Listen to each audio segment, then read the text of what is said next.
Bueno, amigo, jornada de superacción, te diría que se extiende desde ayer en el Congreso. ¿Cómo está la rosca? No te das una idea. En todos lados, en el oficialismo, en la oposición, entre los bloques. A ver, ayer hubo sesión, una cosa bastante rara se dio ayer, se habilitó el recinto para un debate de comisión. Mirá la cantidad de gente que participó del debate de comisión, o sea, se extendió la convocatoria más allá de los integrantes de la comisión. Heller estaba ahí sentado, viste, en el lugar del presidente del cuerpo, donde habitualmente se sienta Sergio Tomás Massa. Y se puso picante el debate en comisión en el momento en el que se tenía que aprobar el dictamen, que es el paso previo para que se pueda tratar en el recinto el proyecto de presupuesto. Obviamente es un proyecto, como venimos comentando, muy importante. Bueno, se picó un poco ahí entre Tetaz. Tetaz va a ser uno de los showman del nuevo Congreso, ¿no? Está claro, es evidente que Tetaz va a ser uno de los protagonistas de los duelos. Lo van a buscar, el oficialismo lo va a buscar y él va a buscar al oficialismo. Viste que se van generando como duelos. Me preocupa la ausencia de referencias económicas en el Frente de Todos, porque en la oposición hay muchos referentes económicos, pero bueno, ya aparecerán las voces del oficialismo también, que funcionen como contrafiguras, digamos, unos con otros. Pero bueno, vamos a escuchar, ¿querés escuchar lo de Tetaz y Heller? Heller, respondiéndole a Tetaz, un poco tiene que ver sí, con que supuestamente Carlos Salomón Heller y Martín Tetaz tuvieron una conversación previa, una conversación privada. Sí, de rosca, digamos. Bueno, una conversación. Sí, está bien, porque y que Martín Tetaz hizo referencia a esa conversación en el hemiciclo, en el recinto, o sea, hizo pública una conversación privada, claro. Cosa que a priori en el gremio periodístico se llama romper un off, ¿no? Sí. Y después, bueno, las conversaciones privadas debieran de mantenerse en ese ámbito, ¿no? Y las conversaciones públicas, bueno, se dan en el recinto. No sé lo que dijo Tetaz, pero vamos a escuchar la réplica de Heller. Debería decirle, discúlpeme que se lo diga al aire porque usted lo ha hecho, que las conversaciones en off no son para citar cuando se pide la palabra. Es la última vez que yo aceptaré hablar en off con usted, porque se ve que no tiene claro cómo funciona el off. El off es una cosa de confidencia en la que no se usa 3 minutos después como un argumento en el medio de un debate. Así que se lo dejo, no le voy a permitir, tengo gente anotada en la lista de oradores. Ya está. Tiene la palabra el diputado Cacase. Yo no habilito, yo lo puedo cortar, pero no lo puedo habilitar. Ahí está, apriete el botón correspondiente. Quiero pedirle públicamente las disculpas por haber hecho público una conversación que habíamos tenido. Lo entendí mal yo, me hago cargo, pensé que habíamos acordado que lo podía mencionar. Perfecto, le agradezco. Le pido la disculpa del caso. Le agradezco las disculpas y se las acepto, diputado. Tiene la palabra el diputado Cacase. Bien, 9:06. Sí. Hoy es bueno, esto es una de las cosas que pasó, sí. Un debut aquí en Siempre Soy. Vamos a sumar a nuestro equipo a Eva Moreira, que estará como cronista parlamentaria. Eva, muy buenos días, ¿cómo estás? Buenos días, Daniel, buenos días, Adrián. Hola, buen día, Eva. Muchas gracias y bienvenida, Eva, aquí a la M530 y a Siempre Soy. ¿Qué nos podemos... Bueno, un gusto. Igualmente para nosotros. ¿Qué podemos contar a propósito del episodio entre Carlos Heller y Martín Tetaz, como para arrancar la crónica de la jornada de ayer, Eva? Lo que ocurrió es que Martín Tetaz terminó exponiendo una conversación que había tenido en privado con Carlos Heller, en donde Carlos Heller había marcado que todas las modificaciones significaban una erogación de 180.000 millones de pesos. Eso se lo dijo en privado a Tetaz, y Tetaz después de esto lo dijo en el recinto. Voy a marcar por qué estaban en el recinto. Es por las medidas sanitarias que puso el Congreso de la Nación. Como es una comisión muy grande, de la que participaron además más diputados de los que deberían estar en la comisión, necesitaban un lugar un poco más grande para cuidar las medidas sanitarias, por eso se dispuso en el recinto. Volviendo al cruce entre Martín Tetaz y Carlos Heller, Esto fue lo que pasó. Por supuesto, Carlos Heller enseguida salió a cruzarlo, una falta de códigos tremenda de tetaz, y enseguida, bueno, se dio ese cruce que terminó con las disculpas de tetaz. Bien, vamos a escuchar ahora a Martín Guzmán, explicando el esquema de vencimientos de la deuda. No fue en el día de ayer. No, el lunes fue eso. Fue en la exposición del lunes. En la exposición del lunes, una exposición que duró más de 10 horas. Esto decía Martín Guzmán. Nosotros hacíamos a la hora de confeccionar el presupuesto cuentas de lo que implicaba para el proyecto de ley incluir el pago de la deuda al Fondo Monetario Internacional. Algunos escenarios. Un escenario, por ejemplo, implica eliminar a cero todo el gasto de capital, a cero, ese 2,4% del producto, a cero. Eliminar todos los subsidios de energía y transporte, eso sería un tarifazo enorme. Y eso es obviamente insostenible. Otro escenario distinto, alternativo, era, para pagarle al Fondo Monetario Internacional, eliminar completamente el aguache y las asignaciones familiares, eliminar el potenciar trabajo, eliminar el progresar, eliminar todas las políticas alimentarias, eliminar todo el resto de los programas sociales, no comprar ninguna vacuna COVID, eliminar todas las transferencias corrientes a provincias y eliminar todo el financiamiento a las universidades. Y eso solo para el sector público, porque además hay que conseguir los dólares, que no están. Entonces, la verdad que desde el punto de vista externo, no, o sea, es exactamente lo contrario de un colchón. Se le ha hecho un daño enorme. Bueno, esto es un poco la explicación, el gran argumento de Martín Guzmán. Eva, ¿cómo sigue la jornada? ¿Cuál es la hoja de ruta del tratamiento del presupuesto? Bueno, esto que recién escuchábamos, para mí es clave, por un lado, para tenerlo en cuenta en el debate que se va a llevar adelante el día de hoy. Porque contextualiza, porque si no estaríamos hablando hoy de un presupuesto donde tuviéramos que contemplar el pago al Fondo Monetario para el año que viene. Y no estamos hablando de ese presupuesto. Después, si quieren, debatimos qué hubiera pasado si el Frente de Todos o el Ejecutivo, ¿no?, hubiera presentado un proyecto donde sí se contemplase el pago al Fondo Monetario. ¿Y qué hubiera dicho la oposición si eso hubiera ocurrido? Sí, porque hoy tenemos una oposición quejándose de prácticamente que tenemos una oposición con contradicciones, ¿no? Diciendo que es un presupuesto de ajuste por un lado, y por otro lado tenemos otras voces, como la de Marchi, hablando de la necesidad de un ajuste, ¿no? Ahí hay unas diferencias entre la Spina y de Marchi. Eso se dio ayer también en la comisión. ¿Qué va a pasar hoy? ¿Diferencias al interior de Juntos por el Cambio?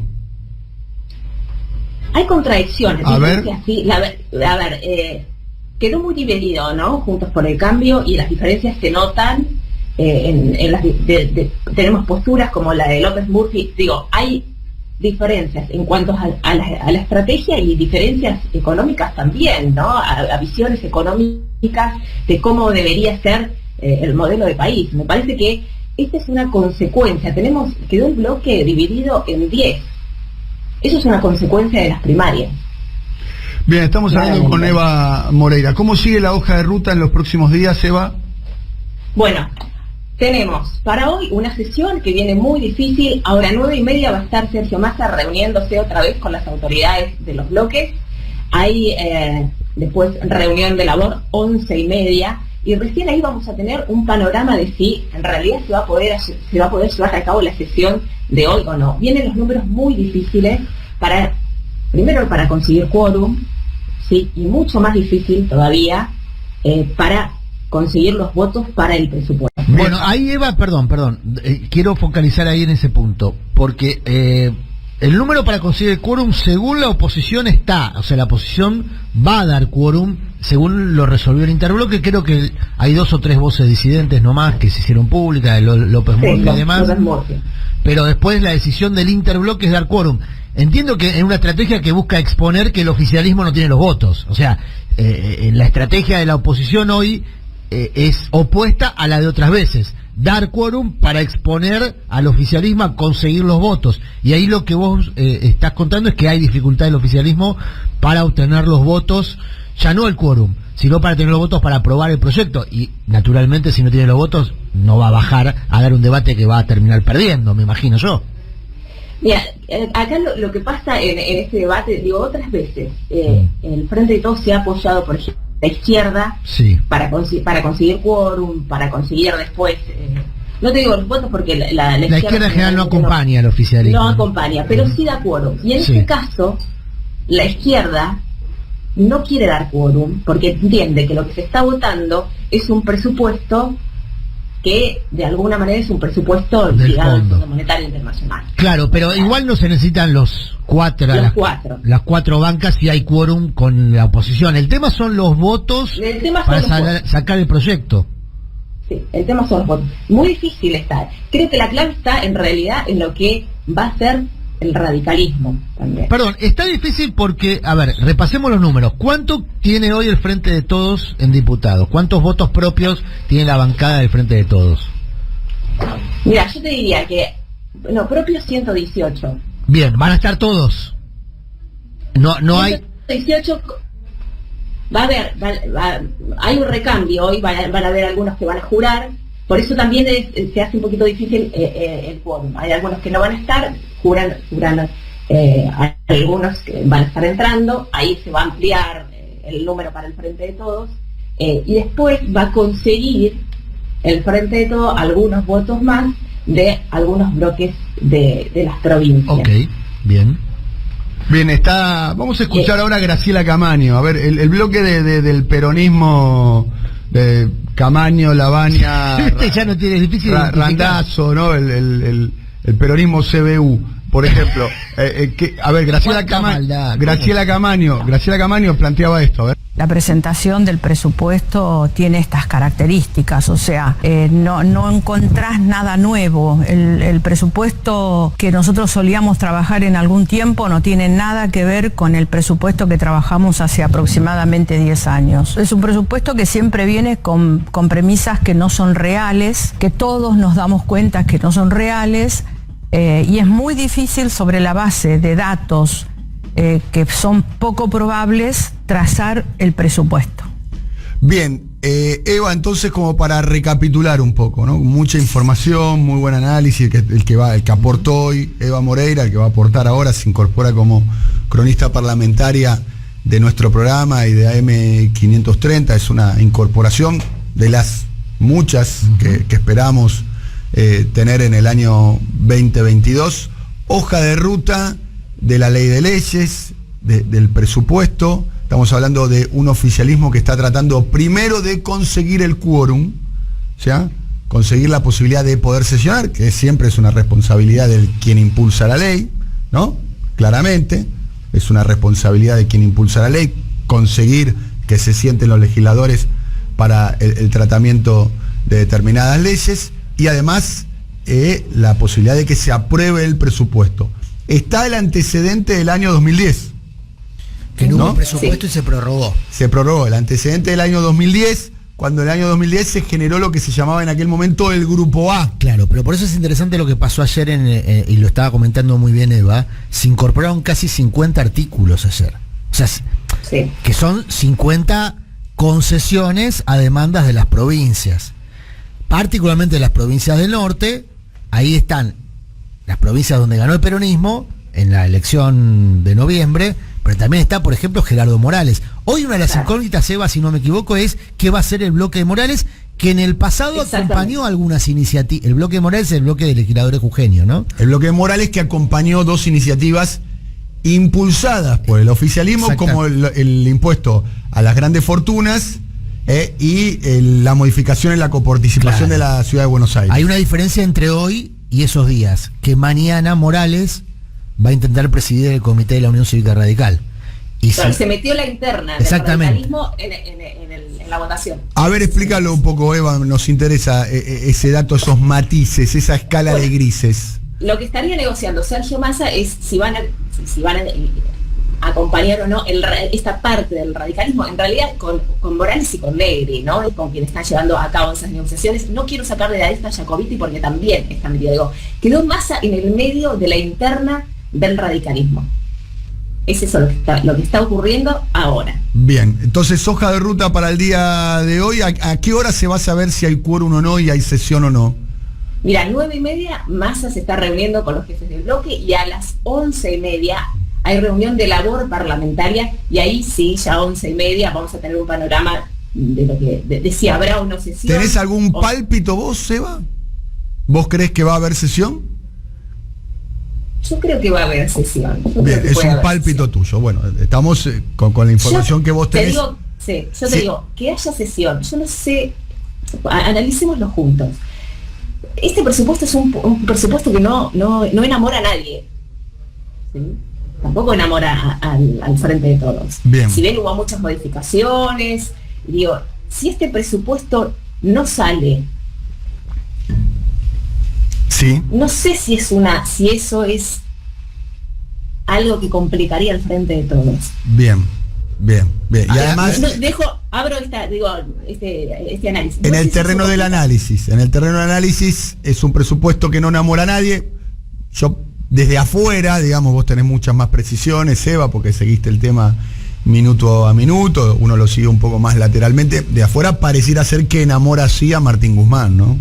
Martín Guzmán lo ha defendido, o el equipo económico, o el ejecutivo, o el sector más ligado al ejecutivo pareciera ser entusiasmado con estos números presentados, ¿no? Te hago una aclaración, que un proyecto de Martín Guzmán que no tiene las 50 modificaciones que le fueron metiendo en estos días. Que le fueron esas modificaciones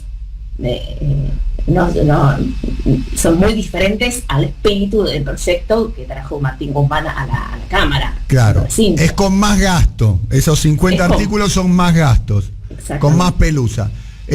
Bueno, Eva, vamos a seguir atentamente. Si se produce alguna novedad de aquí a las 12, obviamente vos que estás al minuto y al corriente de lo que sucede en el Congreso Nacional, te pedimos por favor que nos mantengas informados. ¿Será hasta la próxima o será hasta mañana con el análisis de lo que pasó hoy? Bien, antes de irme, quería marcar algo, una modificación que pasó totalmente desapercibida, pero que tiene que ver con los planes sociales, que no es dato menor. Pasó totalmente desapercibida. Hay una idea, que es un plan de forestación para la generación de empleo.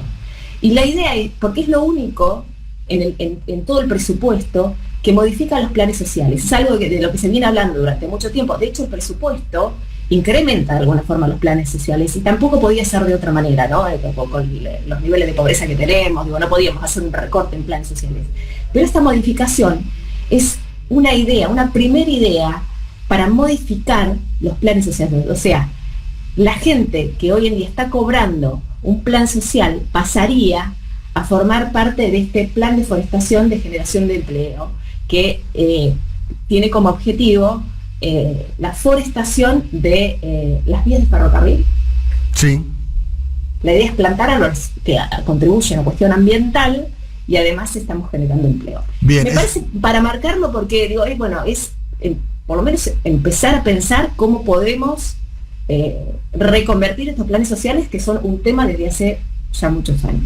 Gracias, Eva. Será hasta dentro de un rato, si es que se produce alguna novedad. La novedad es si va a haber o no sesión por el tratamiento del presupuesto. Hasta la próxima y bienvenida, Eva. Gracias a ustedes. Chau. Eva Moreira, desde el Congreso Nacional.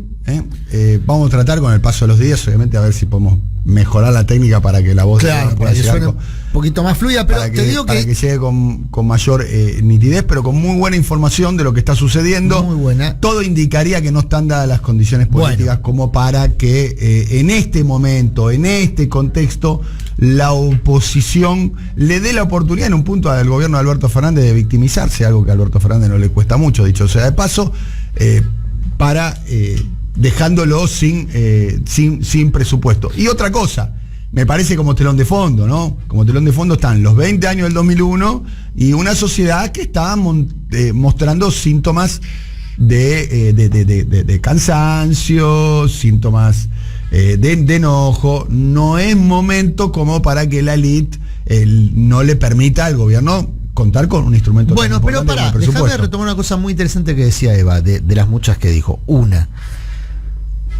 El gobierno estaría muy triste si no tiene. Bueno, la frase de Eva es: este presupuesto no enamora a nadie. No enamora a nadie. Lo dijo Eva con mucha claridad. Claro. ¿No? ¿Y qué pasa si se prorroga? Vamos a explicar esto porque no todo el mundo tiene por qué estar al tanto. Se prorroga el presupuesto, es el presupuesto de este año, es decir, obviamente se actualizan los montos, pero la hoja de ruta en materia de gastos se mantiene, ¿no? Porque vos estableces una hoja de ruta en donde vas a focalizar la inversión, en porcentaje de producto y demás. Y también la hoja de ruta en materia de obtención de recursos. El presupuesto de este año, Daniel, termina en su ejecución contemplando un ingreso extraordinario. ¿Cuál fue el ingreso extraordinario que tuvo este año el presupuesto nacional? El aporte de las grandes fortunas, que no está previsto en el presupuesto del próximo año, porque no va a haber. En principio no está, en la hoja de ruta no está previsto un aporte extraordinario de las grandes fortunas. La prórroga del presupuesto de este año, no estoy diciendo que porque se prorrogue va a haber un impuesto a los ricos, le permitiría al gobierno sentarse a negociar con el fondo sin una obligatoriedad de gasto y una obligatoriedad de recursos que podría modificarse en función del acuerdo con el fondo. Con lo cual, hasta te diría que a Guzmán, más allá de que lo defendió con mucho énfasis, no le disgustaría la prórroga. Claro, por otro lado tiene el problema no tener un presupuesto, que es, por ejemplo, que vas a tener que aumentar la discrecionalidad en la distribución de los recursos o en la actualización de los recursos, en la actualización del monto que vos vas a destinar a esos recursos. Y entre las incorporaciones que se hicieron ayer, entre las 50 incorporaciones, una de ellas son 70.000 millones de pesos para subsidio al transporte público del interior. ¿Sabés lo que implica eso en Córdoba? Córdoba paga el transporte público más caro de la Argentina. Eso significa que Schiaretti podría, eventualmente, en algún otro contexto, quizá no sea esta semana, acompañar un presupuesto. El tema es que la semana está plagada de internas también. ¿Sí, audio de Rulito, cuando hablan de Rulito? ¿Ya lo tenemos el audio? ¿Sabe que sos la figura del programa, no?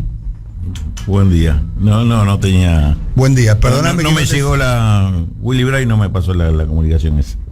Que había sido Willy Bray, no lo tomes a mal, fui yo el que... no, pues nada, él es el que comunica, que ¿te acordás que tenemos... coordina? ¿Te acordás que todo el mundo elogiando hasta Guzmán? De hecho lo puso... Para mí, por eso lo defiende tanto, entre otras cosas. Claro, hasta, mira, además es un sellagrieta Rulo, porque Rulo va de Guzmán a Moreno. O sea, logra lo que nadie puede lograr. Claro. Sella todas las grietas. Muy bien. ¿En serio? ¿Y ahora qué hizo? Escuchá, mirá. Como bien señalaban en una gran nota de La Torre en página 12 hace unos días, más el endeudamiento también y de la forma que se endeudaron las provincias argentinas entre el 2015 y el 2019. Pregúntele a cada gobernador. Póngalo un poquito de antes. Está la nota ayer de Máximo Kirchner con Roberto Caballero. Claro. Póngalo un poquito, si lo pueden cortar un poco de antes. Habla de tu muy buena nota en el endeudamiento de La Torre en página 12. De La Torre, te dice. Claro, una gran nota. No tiene confianza para decirle, claro, Rulo. Lo que pasa es que yo no le puedo decir a él Kirchner porque tengo que aclarar qué Kirchner es. No, decirle Máximo. No, como él me llama por apellido. Vos decirle Kirchner. Yo te llamo por apellido. La referencia era la nota donde vos contabas el endeudamiento privado y el costo del endeudamiento privado, ¿no? Sí. Digo, para aclarar. El panorama económico del otro. Claro, escribe tantas notas y tan buenas que de cuál estaba hablando más. Tratando humildemente de sustituir a David Cufré el viernes que la semana que tuve vacaciones. O sea, le serruchaste a Cufré lo limpiaste a David Cufré. Hiciste una nota con que habla El País. Y claro, y Cufré va a volver a hacer nota. Era periodista de música, Cufré. Claro. Arrancó haciendo rock. Haciendo periodista de rock. Me acordé de una cosa que el Rulo lo va a entender y todo el mundo lo va a entender. Yo tuve un editor en una época que esperaba a que el editor titular se fuese de vacaciones y tenía una carpetita con notas que no ofrecía hasta que él quedaba a cargo de la sección para sacar pecho. Mirá, en mi mandato metimos 3-4 tapas. No, te juro, pasaba eso. Pasa. ¿Eras vos ese editor? No, yo era siempre fui un obrerito de la palabra. En esa época era más obrerito. ¿Un obrero de la cámara y el tape? No, de la cámara de tape no. Yo era un obrero de la cámara. Nunca. Eso no me tocó el grabador. Pero este editor después hizo carrera, hoy está en un portal muy importante de noticias. No queremos nombres. Hizo carrera. Apellido. Hizo carrera, ¿no? Dirigió diarios. A ver, sacame el aire, por favor.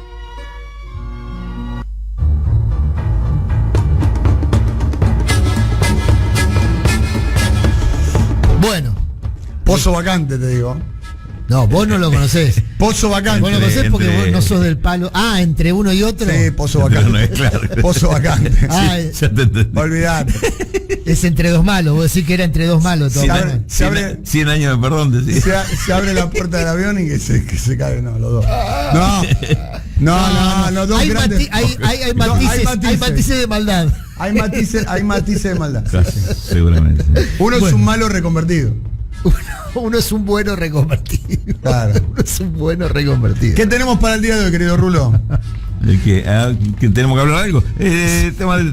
Tema de la canasta. Podemos decir, atención Máximo, hoy la columna del Rulo es... No, simplemente vamos a comentar algunas de las estadísticas que va sacando el INDEC, que van así de a fotitos, vamos conociendo también partes de la realidad. Ahí vamos a poner el audio completo, un poquito más si se entiende. Yo lo había escuchado, no sé eso, Cuando se sumen, digamos, los vencimientos que se establezcan del fondo, más los vencimientos que se acordaron el año pasado en el acuerdo con los acreedores externos, más el endeudamiento del sector privado, como bien señalaban en una gran nota de la Torre en Página. ¡Vamos, Rulo, todavía! Hace unos días más. Este es el Rulo de la gente, boludo. Muy bien. Hay que decir, cuando se refirió a Goloso, en la misma... Goloso. Cuando se refirió a Goloso... Es un término raro. Goloso. Se refirió al FMI y no al Rulo. Dijo, el FMI no puede ser tan goloso, no el Rulo. Era otro el sujeto. No se refirió al Rulo en los asados de... No le dijo goloso a Rulo porque, bueno... ¿Por qué no? Bueno, estaba hablando de eso. En el ambiente del tango, aparte lo aclaro, porque en el ambiente del tango no sé cómo se puede interpretar. ¿Viste? Está muy deconstruido el ambiente del tango, después te voy a preguntar. Tampoco el término goloso es algo malo. Yo soy goloso, a mí me gusta la cosa dulce. A mí también, a mí no la dulce. El otro día en el... Sí, qué rico. El asado, las tortas de Valeria. Extraordinario. Ponelo de vuelta, lo de Rulo. Máximo Kirchner lo lee al Rulo. Cuando se sumen, digamos, los vencimientos que se establezcan del fondo, más los vencimientos que se acordaron el año pasado en el acuerdo con los acreedores externos, más el endeudamiento del sector privado, como bien señalaban en una gran nota de la Torre en Página 12. Muy bien. ¿Sabes cuánta guita da eso? La hizo Alfredo Serrano Mancilla la cuenta, en un informe muy bueno el informe de la CELAC. Hizo la cuenta de dijo los perfiles de deuda. Hizo la cuenta, hizo 9 perfiles de qué pasaba con 9 posibilidades de consecuencias de acuerdos con el fondo. Hizo la cuenta esta a la que refiere Máximo. Si vos sumás los vencimientos de deuda privado más la demanda de divisa, digamos, vencimiento de deuda con los privados, vencimiento de deuda de privados, es decir, de la Argentina, del Estado con los fondos de inversión, los privados con sus acreedores y el Fondo Monetario. Eso va a caer todo 2025 más o menos, ¿no? No, bueno, depende de los escenarios. Sí. Depende de los escenarios, pero la cuenta te da 17.000 millones de mangos, según en uno de los escenarios que decía Serrano Mancilla, sumando todo más la sobretasa. Es decir, si no hay acuerdo de ningún tipo y se suma todo y la sobretasa, hablando de sobretasa, al final el Fondo Monetario esta semana no va a emitir nada sobre la sobretasa. Ojo con eso, porque era una apuesta del gobierno para sacar pecho. Además forma parte del éxito. Forma parte del éxito diplomático de Alberto Fernández de la G20. Vale, para hacer un éxito tiene que haber un pronunciamiento. Pero escucha, yo leí a todos los periodistas que se subieron al avión y que hicieron la crónica dijeron que fue un éxito diplomático. Bueno, ¿vos decís que los periodistas mintieron? No, el gobierno consideró que tenían respaldo suficiente en el G20, pero evidentemente el respaldo no se expresa en el board del Fondo Monetario. ¿En el qué? El board. En el qué? En el board. ¿En el qué? Estoy muy bien con la pronunciación. Board. Es board. El board del Fondo Monetario. En el board del Fondo Monetario, olvídate. No se expresa aparentemente muy cabalmente el acuerdo con el G20. Y si ahí, como decía Carlos, manda a Estados Unidos, y Estados Unidos no está interesado en eliminar la sobretasa, lo cual no sé cómo de la cuenta, creo que Serrano Mancilla dice unos 900 millones de dólares más o menos adicionales por año implicaría la sobretasa. Y al final del proceso, en el escenario de acuerdo, tendrías que pagar unos 3.000 millones de mangos más o menos. Mangos no, dólares. Bueno, no pongan mangos, no son mangos. Mangos son pesos. Bueno, dólares. Por favor. Estamos hablando de mangos fuertes, sería.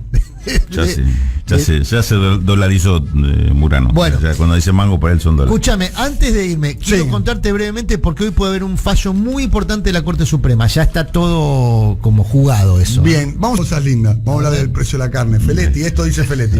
Vamos a tener una oferta de 20.000 toneladas que va a regir 22, 23, 24 para la Navidad y 29, 30, 31 para Año Nuevo. Son 5 cortes. Esos cortes van a estar 30% por debajo del precio de mercado, el asado 550 pesos, 549, vacío y matambre en casi 600, 599, falda en 400 y tapa de asado en 500. Con eso creemos que podemos asegurar, porque esto también fue el motivo de la canasta, también los empresarios lo comprendieron, de decir, bueno, estamos en las primeras fiestas en las cuales la pandemia por lo menos ha temperado, no es que terminó, pero ha temperado su impacto. La gente quiere festejar, quiere reunirse, quiere encontrarse. Me gusta, ojalá que salga bien, ¿eh?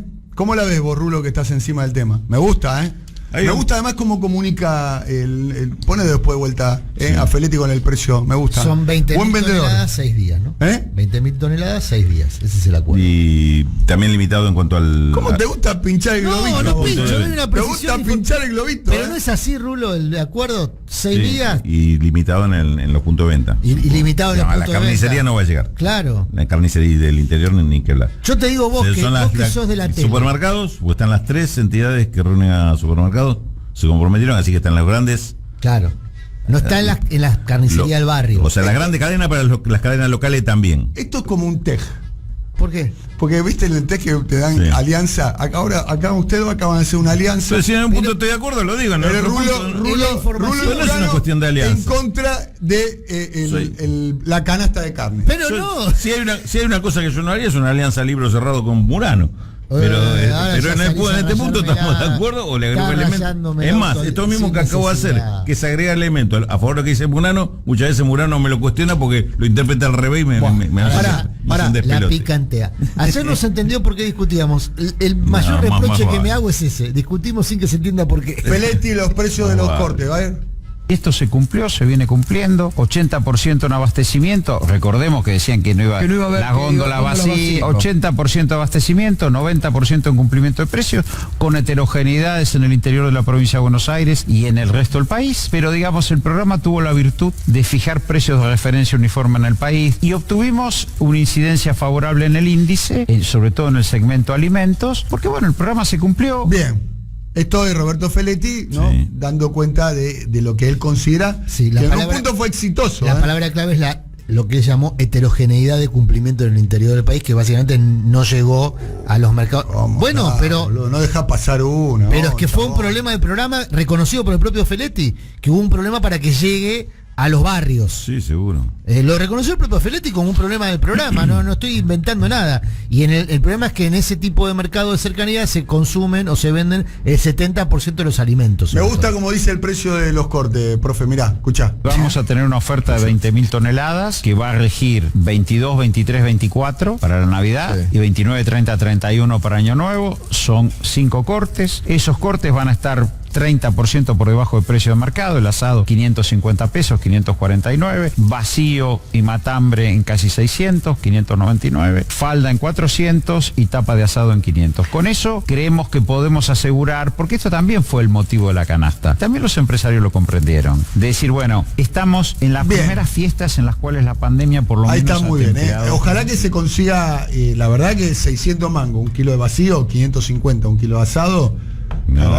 es un precio, hoy es un precio excelente. Sí, pues sí. Ojalá que la calidad sea buena. Que se quedó corto con el 30%. Lo que la están rompiendo mal, lo que la están rompiendo mal, lo digo rompiendo mal, quiere decir que les está yendo muy bien. Eso quiere decir rompiendo mal, ¿viste? Como son los jóvenes que hablan al revés. Sí. Bueno, son los de la UTT, la carnicería de la UTT que pusieron ahí en el mayorista realmente más de 100 y pico de clientes por día van. Bien.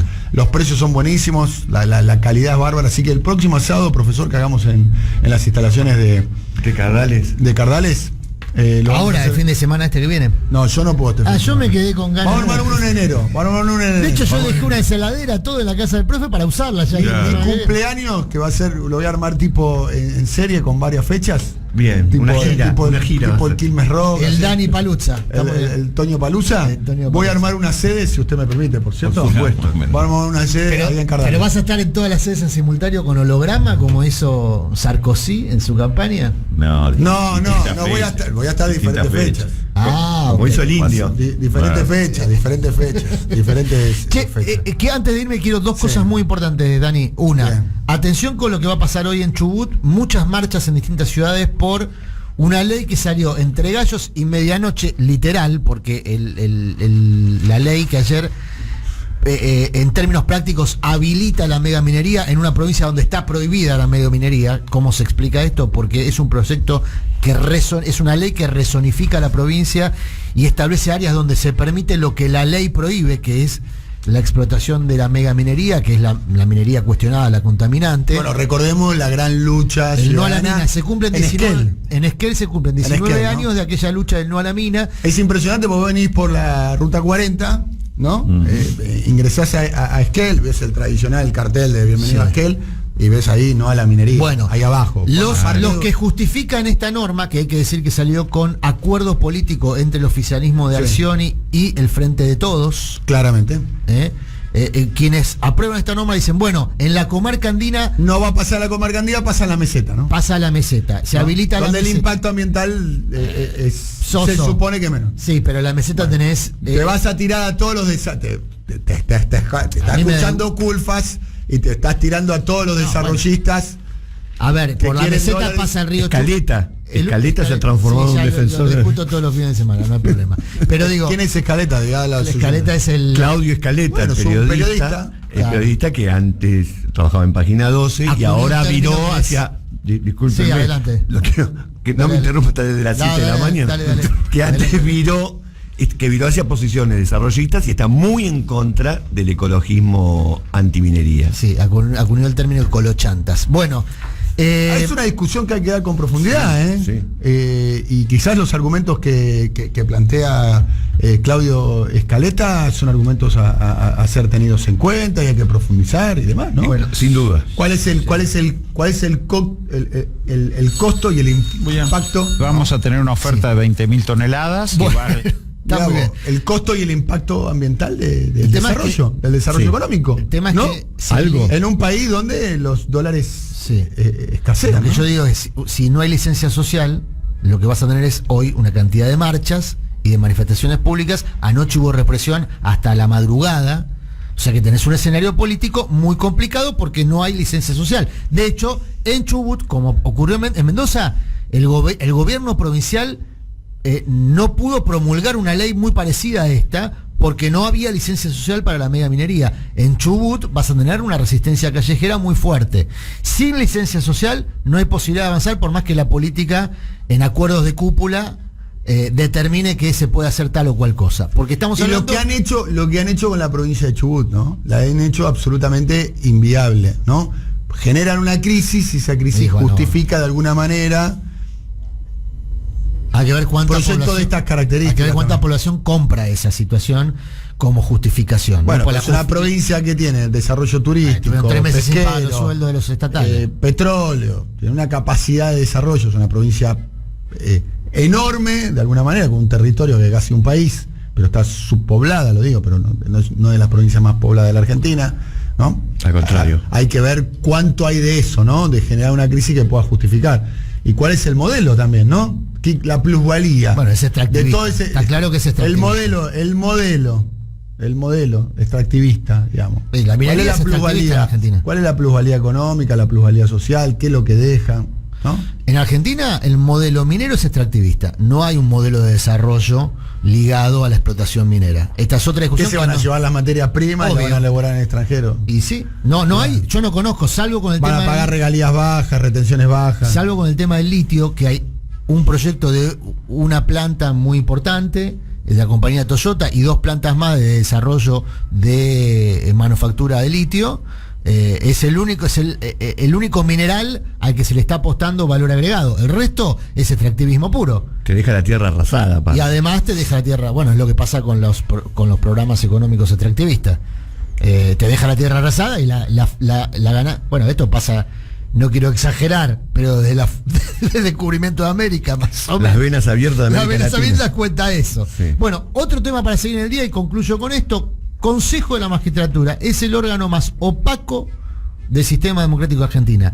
¿Por qué digo junto esto? con la legislatura de la Ciudad de Buenos Aires. Junto con la legislatura, pero bueno, la Que no Ciudad es de un Buenos órgano, ¿no? afecta solo a los porteños. El Consejo de la Magistratura afecta a toda la justicia federal. El Consejo de la Magistratura, si vos haces una encuesta de la calle, decís, nómbreme un integrante de los 15 que hoy hay en el Consejo de la Magistratura, y nadie lo puede nombrar. Yo no conozco a uno. Por ejemplo, bueno, el profe, que es una persona está haciendo un libro sobre el tema de la Corte Suprema. Está congelado el libro. Bueno, Sí. imagínate. Entonces, el tema del Consejo de la Magistratura es un órgano muy importante porque destituye y nombra jueces, pero es opaco como todo el sistema de justicia, digamos, ¿no? Nadie conoce a sus integrantes. Bueno, se pueden llegar a sumar, te digo, en las próximas 2 semanas, 5 integrantes más, porque si hoy la Corte falla, como todo prevé que va a pasar, que se deroga la reforma del Consejo que impulsó Cristina Kirchner cuando era senadora en tiempos de Néstor Kirchner, si hoy pasa eso, el Consejo pasa a tener... ¿Querés escuchar un comentario sobre el tema? ¿O es un comentario? A ver. Vamos a escuchar a Alberto Fernández en el Consejo Económico y Social. Ayer, sí. Habló del tema. Habló del tema del Consejo de la Magistratura, sí. Entre otras cosas, y habló de la Corte Suprema. A ver. En el mismo sentido, resulta necesario establecer una discusión honesta sobre el mejor diseño de la Corte Suprema de Justicia de la Nación. Las demoras en el servicio de justicia, junto a elementos que no hacen a su aceitado funcionamiento, imponen revisar sus mecanismos de trabajo, número de integrantes y división de ¿Es el discurso de Asunción presidencial? No, lo pasa que lo dice un día antes de que se conozca este fallo. Profe, es un fallo muy crítico. Qué buen comentario, ¿no? Claro, para alguien que está asumiendo la presidencia. Qué buen comentario, parece un candidato, ¿no? Bueno, presentaron un proyecto de reforma al Consejo de la Magistratura. También en la previa a este fallo. Este fallo es muy crítico para el gobierno, muy complicado, porque de veras es un dato positivo que el presidente piense eso. Descubra después de 2 años que tiene un problema con uno de los poderes del Estado, ¿no? Tuvo la ayuda de una corte que ahora le había dicho otra cosa, ¿no? Siempre se había manifestado en contra. Dijo que no necesitaba cambios la corte. No necesitaba cambios la corte. Es más, cuando entraron por la ventana Rosenkranz y Rosati, él durante el gobierno de Macri fue a un programa de la televisión pública, Canal 7, la ATC, y los elogió en aquel momento. En el año 2016. Pero no elogió el método tampoco. No. Pero elogió a los dos. No sé si no elogió, pero elogió, dijo que eran 2 hombres muy probos y demás, refiriéndose a Rosenkranz y a Rosati. Lo dijo él, en aquel momento, Alberto Fernández, no mucho tiempo atrás, 4 años atrás, un poco menos. Bueno, hasta hace poco yo tenía entendido que la postura del gobierno es que la justicia se tenía que autodepurar. Es lo que había planteado en algún momento, cosa que no dice la Constitución, no tampoco. Es la interpretación que había hecho Santiago Cafiero. No dicen los hechos, no la Constitución. También Santiago Cafiero había negado los presos políticos. Hace poco Gabriela Cerruti dijo que había presos políticos. Bueno, forma parte de las, llamémoslo de un modo elegante, de las contradicciones internas que hay en el albertismo, ¿no? De alguna manera, que evidentemente no tiene muy claro, hay preso político, no hay preso político, hay problema con la Corte, no hay problema con la Corte. Bueno, la Corte va a tener más poder. Si sale este fallo, es un fallo a favor de la Corte. Sí. Le restituye la administración total. El poder de la es suma justicia. cero, amigo. O sea, lo que no tiene vos lo tienen los otros. Porque hoy la Corte no preside el Consejo. Bueno, la Corte vuelve a presidir el Consejo, es decir, Rosati asume, además de la presidencia de la Corte, la presidencia del Consejo, y suma a otros 5 integrantes, pero no son de representación popular. Le dan más poder a las corporaciones, porque son representantes de abogados y de Acaba jueces. de salir, Ah, bueno, ahí tenés. Había uno que era por el mundo académico, ¿no? Transformo el anuncio en Breaking News. Acaba de salir. O sea que la Corte va a manejar todo el presupuesto. Sí, en ese mismo término, señor. El fallo es... La Corte por unanimidad declaró inconstitucional la ley del Consejo de la Magistratura. Es la reforma del 2006. Era lo que tenía que resolver la Corte. No hay variantes en el fallo. Sí. La Corte tenía que resolver si era constitucional o no la reforma del 2006. Del 2006. Que es la reforma que impulsó Cristina Kirchner, por eso también es un dato político. En aquel momento... ¿Estaba vigente, se cumplía? Sí, claro. Esa reforma. La reforma es la que hoy estaba... Ahora lo que va a pasar es que el tiempo de aplicación de la norma... ahí se puede fijar en el fallo o no, Pero el tiempo de aplicación de la norma va a implicar que hay que rápidamente convocar a 5 nuevos representantes. Claro. Asume la presidencia el presidente de Rosati. Sí. Hay que hacer la cuenta. En el gobierno dicen, ojo que tal vez no nos va tan mal con esta modificación, sí, porque podemos meter gente nuestra por el lado académico. O sea, por el lado de la representación académica. También suma. Dicen en el gobierno. Es uno la academia. Claro. Pero una cosa es lo que piensa la rosca de cómo le serviría la rosca, sí, y otra cosa, en mi modesta opinión, es qué pasa con nosotros, digamos, con los ciudadanos a pie que padecemos el peor servicio de justicia que haya conocido la historia argentina, que ya conocen mucho. En democracia. Concretamente, se reconfigura el Consejo de la Magistratura, no sabemos Suma cuándo. 5. No, es un fallo de cumplimiento inmediato. Cumplimiento inmediato, por eso tiene que incorporar 5. Tiene que incorporar 5, pero va a llevar un tiempo porque tienen que elegir los representantes. Claro. Pero no son 5 representantes populares, que los representantes populares están hoy intermediados por los representantes legislativos. Sí, y cuando decimos las corporaciones, ¿cuáles son esas corporaciones? Abogados, académicos, ahí dice científico, pero ¿y qué pasa además con todos los jueces y juezas nombrados durante todo ese periodo? Bueno, esa es otra discusión.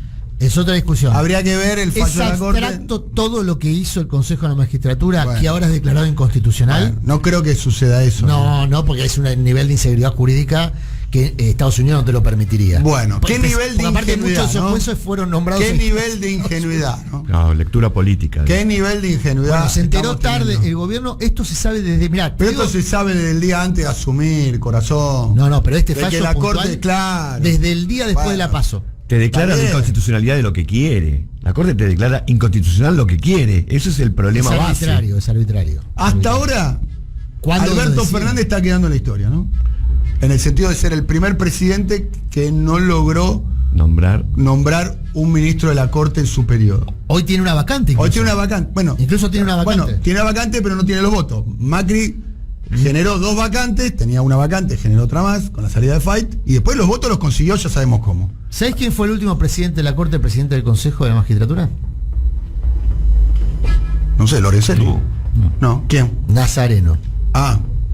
O sea que la memoria inmediatamente anterior a este momento fue el de la Corte infame, que en su momento... Pero ya había Consejo de la Magistratura como esta había. Sí, porque el Consejo se crea con la reforma constitucional. Es lo mismo, la misma construcción de la narrativa del FMI bueno, que ahora descubrieron que parece que no, que el FMI es el mismo que antes, ¿no?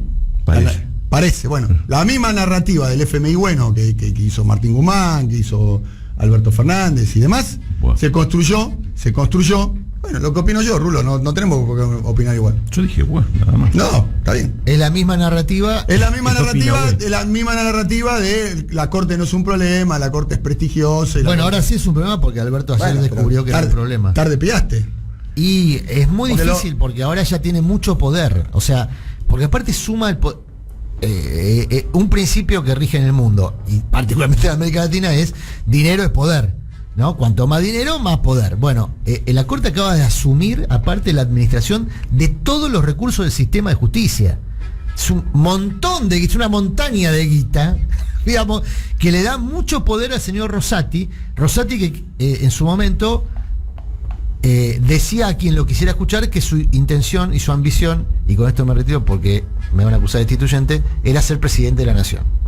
Rosati, después de renunciar al Ministerio de Justicia con Néstor Kirchner, tuvo su momento de máxima exposición, y cuando hablaba le preguntaban, ¿y vos vas a seguir ligado a la política? Sí, yo quiero ser presidente, decía. ¿Por decreto o con votos? Bueno, no lo sabemos. Ahora preside la Corte.